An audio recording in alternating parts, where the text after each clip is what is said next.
नमस्कार। आज हम व्युत्क्रम त्रिकोणमितीय फलनों और उनके अवकलजों की दुनिया को समझने की कोशिश करेंगे। ये कैलकुलस का एक बहुत ही जरूरी हिस्सा है, तो चलिए शुरू करते हैं और देखते हैं कि ये सब असल में काम कैसे करता है। तो जरा इस बारे में सोचिए। ट्रिग्नोमेट्री में हमें एक एंगल दिया जाता है और हमसे साइड्स का रेशियो पूछा जाता है। लेकिन क्या हो अगर हम इसे बिल्कुल उल्टा कर दें? मतलब क्या हो अगर हमें रेशियो तो पता हो पर एंगल ढूंढना हो? बस यहीं पर इनवर्स फंक्शंस हमारी मदद के लिए आते हैं।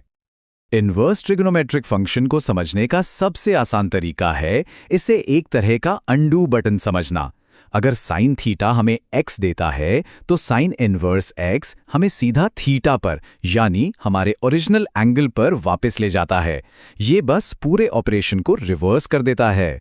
ठीक है, तो इससे पहले कि हम इन पावरफुल नए टूल्स का इस्तेमाल करना शुरू करें, हमें पहले इनके नियम समझने होंगे।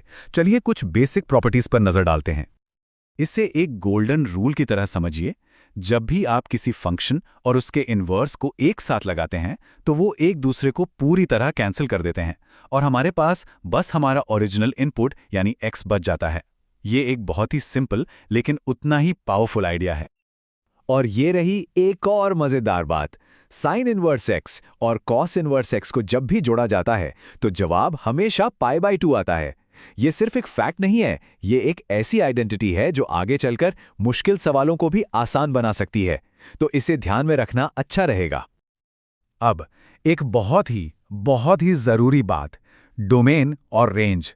ये वो नियम हैं जो हमें बताते हैं कि कौन से इनपुट सही हैं और कौन से आउटपुट मिल सकते हैं। इन नियमों के बिना इनवर्स ट्रिग्नोमेट्रिक फंक्शंस का कोई मतलब ही नहीं रहेगा। यहाँ सबसे जरूरी बात यह है कि आउटपुट यानी रेंज वो लिमिटेड है। जैसे साइन इनवर्स के साथ जवाब हमेशा -π/2 और +π/2 के बीच ही होगा। अब सवाल है, हम ऐसा करते क्यों हैं? ऐसा इसलिए ताकि हर इनपुट के लिए सिर्फ एक और बिल्कुल साफ साफ आउटपुट मिले, जो कि किसी भी फंक्शन की परिभाषा होती है। ठीक है, तो अब बारी है मेन इवेंट की। हम अपने कैलकुलस टूल किट में कुछ बहुत ही काम के नए डेरिवेटिव फॉर्मूले जोड़ने वाले हैं। पहले जोड़े को देखिए। साइन इनवर्स x और कॉस इनवर्स x के डेरिवेटिव्स लगभग एक जैसे हैं। फर्क सिर्फ एक माइनस साइन का है। ये पैटर्न इन्हें याद रखना बहुत आसान बना देता है। और वही पैटर्न यहां भी जारी है। tan इनवर्स x और cot इनवर्स x के डेरिवेटिव्स भी एक दूसरे के नेगेटिव हैं। इस सिंपल से रिश्ते को समझने से इन्हें याद रखना बच्चों का खेल हो जाता है। और आखिरी जोड़े के लिए भी वही कहानी है।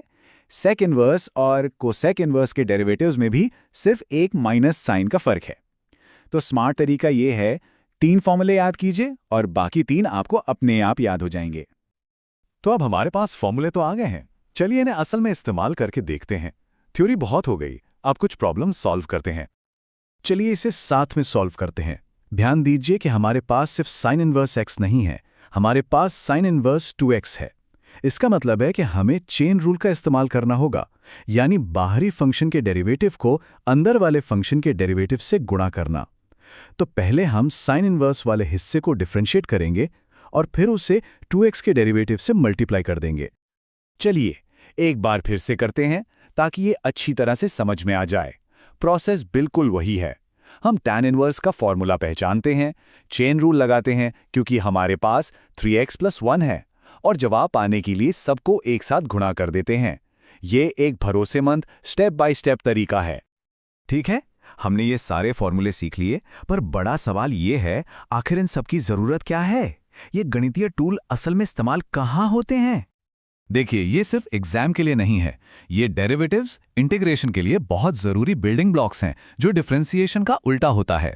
ये आपको हर जगह मिलेंगे, फिजिक्स में तरंगों को मॉडल करने से लेकर इंजीनियरिंग और यहाँ तक कि हमारे पसंदीदा वीडियो गेम्स में कंप्यूटर ग्राफिक्स बनाने तक। तो हमने ये तो पता लगा लिया है कि किसी भी पॉइंट पर बदलाव की दर कैसे निकालते हैं, पर जाते जाते एक सवाल, क्या होगा अगर हमें इस प्रोसेस को उलटना हो? क्या होगा अगर हमें बदलाव की दर पता हो और हम ओरिजिनल फंक्शन को वापस खोजना चाहते हो? यही सवाल हमें सीधे कैलकुलस की अगली बड़ी दुनिया में ले जाता है।